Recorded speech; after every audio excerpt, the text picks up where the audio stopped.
तकरीबन 1 साल की खामोशी के बाद भारत और पाकिस्तान की सरहदों पर गोलियों की गनगरज फिर से सुनाई दी है।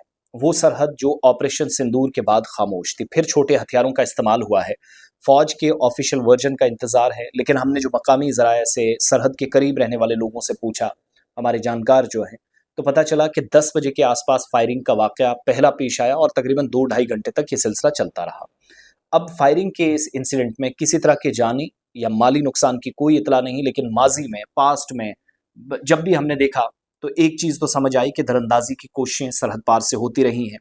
पाकिस्तान ऑक्यूपाइड जम्मू कश्मीर के अंदर भी हालात ठीक नहीं है, उन हालातों से या उन हालात से तवज्जो हटाने के लिए भी एक कोशिश हो सकती है, लेकिन हैवी फायरिंग हुई है। क्रॉस बॉर्डर टेररिज्म का जिसके लिए जिम्मेदार डायरेक्टली पाकिस्तान रहा है, वो इस तरह के वाक़यात को कवर अप करने के लिए फायर करता रहा है और पास्ट का रिकॉर्ड मौजूद है, क्योंकि हम सरहदी बेल्ट के हैं तो हमसे बेहतर इस चीज़ को कोई नहीं जानता।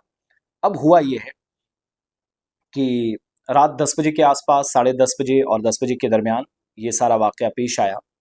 किसी तरह के जानी नुकसान की कोई इतला मौसूल नहीं हुई है, मगर तरकुंडी राजौरी का इलाका है, जो लोग बालाकोट सेक्टर और मंजाकोट को जानते हैं, पुंछ सेक्टर से नीचे की तरफ आते हुए सामने तत्तापानी पॉइंट भी आता है, जहाँ से 2005-6 तक तिजारत आर पार होती रही, लोगों का आना जाना, मिलन अपने साथियों या लोगों के साथ रहा।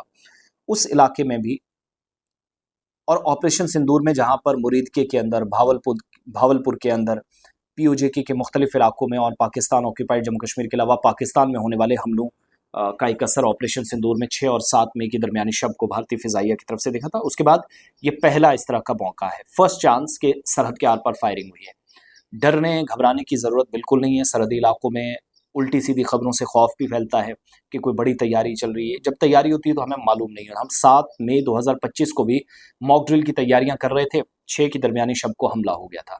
सो सरकार कुछ फैसला ले दिफा के हवाले से, डिफेंस के हवाले से, हमें और आप सबको उसमें गर्ज होती है, लेकिन मालूम नहीं होता। बट अल्टीमेटली हमने सोल्यूशंस की तरफ जाना है, वो भारत और पाकिस्तान के मामलात हैं। पास्ट का हमारा ये रिकॉर्ड और तजुर्बा है कि सरहद पर जब जब फायरिंग हुई है तो तब तब दरअंदाजी की कोशिशें की गई है। विंटर से पहले इस तरह की कोशिशें ज़्यादा तेज़ होती हैं। एक तो डिस्टर्ब करने की फ़ौज को कोशिशें, फिर सरहद पार जो हालात हैं उसको भी इधर उधर करने की। तरकुंडी राजौरी का जो इलाका है, मंजाकोट के बिल्कुल साथ लगने वाला एरिया है, तो आर पार यहाँ माजी में भी हो रहे, और इस इलाके में ज़बरदस्त लोग मुतासिर हुए हैं। माजी के मुकाबले आज देखें थोड़ी सी राहत है, लेकिन माजी में जानी और माली नुकसान बहुत ज़्यादा हुआ है।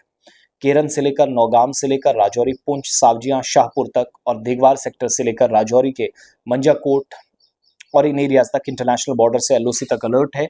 सर्च ऑपरेशन अभी भी चल रहा है, मशकूक नकलो हरकत भी देखी गई है। That means suspected militants were there. तो उसका क्रॉस ओवर कराने की जब कोशिश हुई तो भारतीय फौज ने उसका मौसर जवाब दिया है, और ये 1 साल के दौरान पहला इस तरह का बड़ा इंसिडेंट है। ना जंग मुआहिदे की खिलाफ वर्जी सरहद पार से हुई।